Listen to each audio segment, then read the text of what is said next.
कांपते जंगल का रहस्य। अर्जुन, रिया, समीर और साक्षी ये चारों घनिष्ठ मित्र थे जिन्हें रोमांचक यात्रा का बहुत शौक था। एक दिन उन्होंने भयंकरी जंगल में ट्रैकिंग करने का निश्चय किया, जिसके बारे में तरह तरह की खौफनाक कहानियां सुनने को मिलती थीं। इस जंगल के बारे में कहा जाता था कि जो इसमें एक बार जाता है वो कभी वापस नहीं आता। लेकिन इन कहानियों पर किसी ने ज्यादा ध्यान नहीं दिया।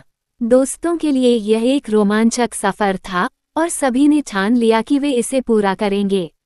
जंगल का सफर। जंगल के अंदर जाते ही हवा में एक अजीब ठंडक महसूस होने लगी।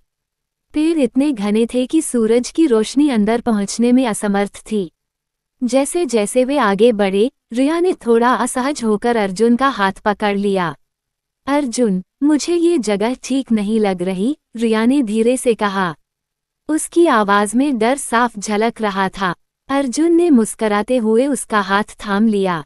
डरने की जरूरत नहीं है, हम साथ हैं न, सब ठीक रहेगा। साक्षी ने भी धीरे से समीर का हाथ पकड़ लिया। समीर, क्या हमें सच में यहाँ आना चाहिए था? ये जगह कुछ अजीब लग रही है। समीर हंस पड़ा। तुम लोग भी ना बस वोमेन हॉरर स्टोरीज देख देख कर खुद को ही डराने लगते हो। कुछ नहीं होगा, चलो आगे बढ़ते हैं। लेकिन हवा में एक अजीब सी सरसराहट थी, जैसे कोई उनके पीछे पीछे चल रहा हो। कुछ कदम और चलने के बाद सामने एक पुरानी खंडहर हवेली नजर आई। हवेली की दीवारें टूटी फूटी थीं, खिड़कियां गायब थीं और चारों तरफ जंगल ने इसे घेर लिया था। हवेली देखकर समीर के चेहरे पर उत्साह साफ झलक रहा था। चलो यहीं रुकते हैं। कितनी डरावनी और रोमांचक जगह है, समीर ने चमकते हुए कहा। साक्षी ने चौंकते हुए उसकी ओर देखा। तुम्हारा दिमाग खराब हो गया है क्या? यहाँ रुकेंगे, ये जगह बिल्कुल सही नहीं लग रही। रिया ने साक्षी की बात का समर्थन किया। समीर, साक्षी सही कह रही है, हमें यहाँ से वापस चलना चाहिए, कुछ सही नहीं लग रहा। अर्जुन ने भी उनकी तरफ गंभीरता से देखा, लेकिन फिर उसने ठंडी सांस ली। अरे डरो मत, हम अंदर बस थोड़ी देर देखते हैं, फिर बाहर आ जाएंगे, कुछ नहीं होगा। हवेली के अंदर का खौफ। चारों दोस्तों ने भारी मन से हवेली के अंदर कदम रखा। अंदर का माहौल और भी डरावना था। हवेली की दीवारों पर जालों की मोटी परतें चढ़ी हुई थीं, फर्श पर धूल की मोटी तह जमी हुई थी और चारों तरफ सन्नाटा पसरा हुआ था। जैसे ही वे अंदर घुसे, दरवाजा अपने आप जोर से बंद हो गया। साक्षी डर के मारे चीख उठी। ये क्या था? दरवाजा खुद कैसे बंद हो गया? अर्जुन ने साक्षी को शांत करने की कोशिश की। शायद हवा से बंद हुआ होगा। चिंता मत करो, मैं अभी इसे खोल देता हूँ।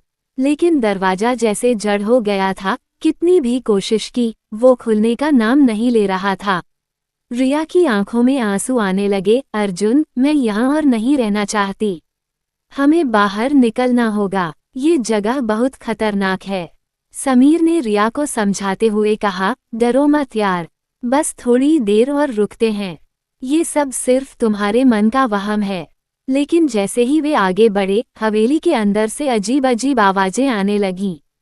कोई चीख रहा था, किसी के पैरों की आवाजें गूंज रही थीं और हवा में एक अजीब सी सरसराहट महसूस हो रही थी। दीवारों पर खून से लिखे हुए संदेश दिखाई देने लगे। 10 अक्टूबर 1995। साक्षी का चेहरा सफेद पड़ गया। ये क्या है? ये खून के निशान कैसे? मुझे लगता है हमें यहाँ से निकल जाना चाहिए, अर्जुन ने गंभीरता से कहा। लेकिन तभी एक भयंकर चीख हवेली के अंदर गूंज उठी। चारों ने मुड़कर देखा। सामने एक सफेद साड़ी में लिपटी एक औरत की आत्मा खड़ी थी। उसकी आंखें गहरी काली और खाली थीं और उसका चेहरा इतना विकृत था कि उसे देखकर किसी की भी रूह कांप जाए। तुम लोग यहाँ क्यों आए हो? आत्मा की आवाज गहरी और खौफनाक थी। यहाँ जो भी आता है वह कभी वापस नहीं जाता। रिया की आंखों से आंसू बहने लगे। हमें माफ कर दो, हमें यहाँ से जाने दो, आत्मा ने दर्द भरी आवाज में कहा। तुम यहाँ से तभी जा सकते हो जब तुम मेरा बदला लोगे। अर्जुन ने कांपते हुए पूछा। कैसा बदला? आत्मा ने धीरे धीरे अपनी कहानी सुनाई। मुझे इस हवेली के मालिक ने धोखे से मार दिया था। उसने मेरे साथ वादा किया था कि वो मुझसे शादी करेगा, लेकिन उसने मुझे जिंदा इस हवेली की दीवारों में दफना दिया।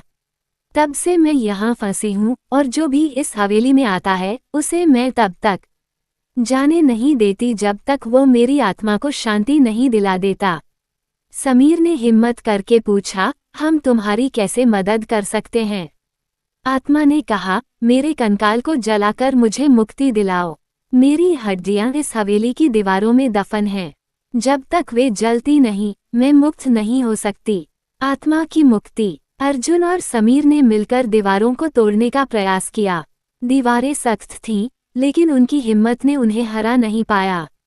काफी मशक्कत के बाद वे उस जगह तक पहुंच गए जहां आत्मा का कंकाल दफन था। कंकाल निकालते ही हवेली की दीवारें कांपने लगीं। जैसे ही उन्होंने कंकाल को जलाया, हवेली के अंदर एक जोरदार धमाका हुआ और आत्मा ने चीखते हुए कहा, अब मैं मुक्त हूँ। आत्मा धीरे धीरे धुएं में बदलकर गायब हो गई। हवेली की हवा अचानक हल्की हो गई, जैसे वहां से सारी बुराई खत्म हो गई हो। दरवाजा अपने आप खुल गया और चारों ने राहत की सांस ली।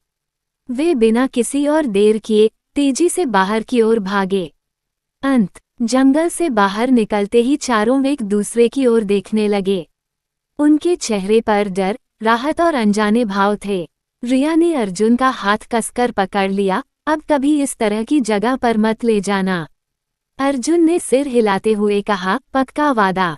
समीर ने हंसते हुए कहा, अब हमें भूत प्रेत वाली कहानियों पर यकीन करना पड़ेगा। ये सफ़र हमारी जिंदगी का सबसे बड़ा सबक था। चारों ने फैसला किया कि वे अब कभी इस तरह की जगहों पर कदम नहीं रखेंगे।